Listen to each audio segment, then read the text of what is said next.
Vamos começar o laboratório relacionado à parte de labels e selectors da Code Cloud. Essas são apenas 5 questões e eu trouxe a documentação para seguir esse formato dessa vez e nos próximos também. A gente vai ver, dar uma passada rápida na documentação, entender algumas coisas e depois a gente começa o laboratório, principalmente nesses casos que são mais curtos. Então, a gente tem essa página dentro do próprio site do Kubernetes relacionada à parte de labels e selectors. Então, é, essa propriedade, esse item, né? Esse, esse- esses conceitos fazem parte dos objetos do Kubernetes e os labels são definidos com chave-valor. E eles podem ser atribuídos aos pods com o objetivo de organizar os elementos que a gente possui, mas sem interferir diretamente na parte principal do nosso cluster, né? Então, a gente consegue colocar informações relevantes que vão auxiliar os usuários, né? Quem vai estar ali gerenciando o servidor. Então, aqui ele traz alguns exemplos de labels que a gente pode tratar, que são mais comuns, né? Então, a gente tem a parte de release, parte de ambiente, tier, as partições e track. A gente pode tratar isso de várias formas, depende muito da maturidade da empresa. Então, pode ser que você tenha um cluster diferente para cada ambiente, ou a gente simplesmente trate no mesmo cluster, porém com labels diferentes, né? Ou em algum cenário que isso seja junto, né? Por exemplo. Então, a motivação, né? A label ela vai ajudar nessa parte de organização dos objetos e ajudar a gente a realizar alguns tipos de identificação e, enfim, auxiliar na parte de gerenciamento, basicamente, de organização, de forma geral. Beleza, então, primeira questão, a gente precisa, a gente tem alguns pods no nosso cluster e eles possuem alguns labels específicos e a gente precisa identificar quantos pods existem no ambiente de dev dentro do nosso cluster, basicamente. Então a gente consegue visualizar que tem vários pods rodando e dentro dos pods tem os labels lá dentro dos metadados, né? Vamos detalhar um. Opa, deixa eu pegar um nome. Deixa eu listar de novo. Beleza. kubectl describe pods. Vou pegar o app1.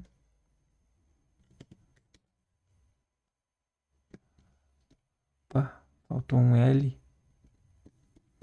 kubectl describe pods app 2F, o primeiro. Beleza, a gente tem aqui os detalhes dele, então tem nome e aqui a gente tem os nossos labels, né? Então a gente precisa filtrar, nesse caso, apenas pelos pods onde tem o env dev. Para isso a gente pode utilizar os próprios comandos que tem aqui na documentação, que ele dá alguns exemplos, né? Você consegue executar o kubectl get pods -l e colocar o nome do environment que a gente, nome do label que a gente precisa filtrar. Então, env dev. Ele listou alguns e a gente pode contar, né? Primeiro a gente precisa tirar o cabeçalho.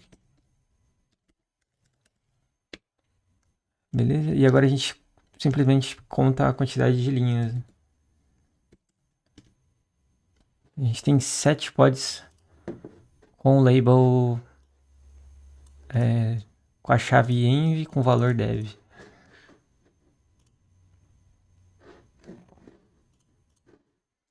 Beleza, agora a segunda questão está perguntando quantos pods estão com a unidade de negócio como finance. Vai ser basicamente a mesma coisa, só trocar a chave do label que a gente quer filtrar. Então, finance. A gente tem seis pods com a unidade de negócio finance. Quantos objetos estão no nome de produção, incluindo pods, réplicasets e qualquer tipo de objeto. Então, em vez da gente rodar o getPods, a gente roda um getAll, que ele vai buscar todos os componentes do cluster que tenha o label que a gente filtrar aqui, né? Então, env prod tem 7 elementos. Vamos ver se todos são pods. A gente listar, trocar para getPods. Opa. A gente tem 4 elementos. Se eu tirar o contador e voltar ao getAll de novo, a gente vai conseguir ver que tipo de objeto a gente tem.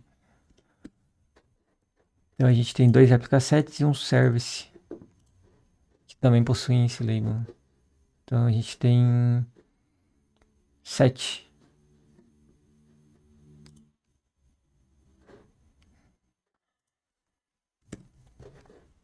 A gente precisa encontrar qual pod que faz parte do ambiente de produção com a parte de negócio de finance e um front-end. Para isso a gente pode listar. A gente não precisa contar agora, provavelmente vai ter um só. E a gente, para filtrar vários labels de uma vez, a gente separa eles por vírgula. Então, ele vai ser o domínio de produção, a unidade de negócio finance e o tier vai ser front-end. Beleza? A gente tem um pod e ele é o app zzxdef. App 1, no caso. O primeiro.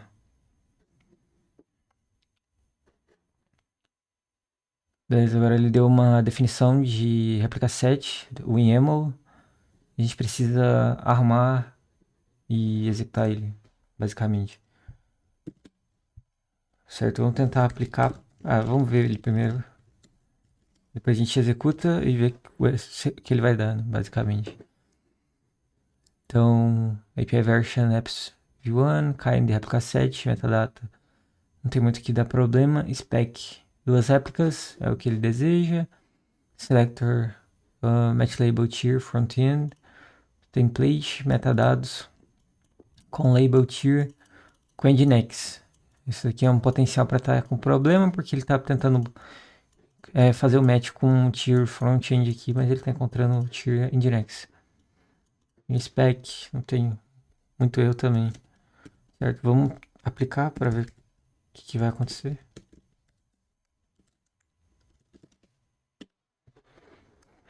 Replica set 1 is invalid. Spec template metadata labels invalid value. Tier nginx selector does not match templates labels. Então é aquilo mesmo. Vamos trocar o label aqui, que não faz muito sentido ele ser nginx nesse caso. Opa. Front end. E vamos aplicar ele. Beleza? Criou agora sim. Vamos listar. Réplica set. Ele já apareceu aqui. 2 réplicas. Vamos verificar. E concluído. Então, era basicamente isso. A gente tinha apenas 5 questões relacionadas à parte de labels selectors. A gente conseguiu verificar que para a gente filtrar, basicamente a gente manda a flag L. A gente poderia também utilizar a flag selector. E ele listaria, teria o mesmo comportamento, né, de filtrar pelos labels. E para a gente passar múltiplos labels, a gente separa por vírgula e passa os valores que a gente quer. Se a gente quiser, a gente também pode utilizar nesse formato, né? A gente consegue colocar múltiplos valores. Então, por exemplo, se a gente quer do ambiente de produção e de QA, a gente poderia fazer essa verificação, ou se a gente quisesse algo que fosse na negativa, né, a gente colocaria o not in e o valor que a gente não deseja. Então, foi bem simples, 5 questões apenas, e a gente vai avançando nos próximos laboratórios.